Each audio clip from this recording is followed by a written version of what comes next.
Frédéric, des associations de victimes qui se disaient confiantes mais tout de même dans l'attente depuis plusieurs mois de cette décision de justice visée pour les dégâts environnementaux causés par l'incendie.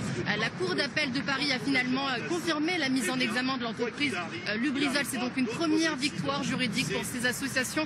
Lubrizol devra bien faire face à ses responsabilités, ce dont ils se sont félicités. Écoutez. Nous attendions cette information avec impatience. Nous sommes très heureux d'apprendre que le juge ne suit pas cette demande de requête en nullité. Pour nous, de toute façon, c'était complètement absurde. C'est une réaction de soulagement, bien entendu. Maintenant, c'est une toute petite bataille au milieu d'un champ de bataille qui va durer des années. Et de son côté, l'avocate de Lubrizol évoquait des irrégularités de la part des inspecteurs, notamment dues à une certaine pression médiatique. Elle évoque une requête qui a été légitime. Écoutez, Lubrizol prend acte de la décision de la Chambre d'instruction qui porte exclusivement sur des questions de régularité de procédure.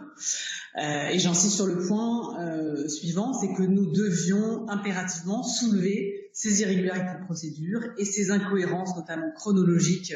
Voilà l'entreprise Lubrizol qui est donc mise en examen pour 2 chefs d'accusation, à savoir exploitation non conforme d'une installation classée et déversement de substances nuisibles dans les eaux.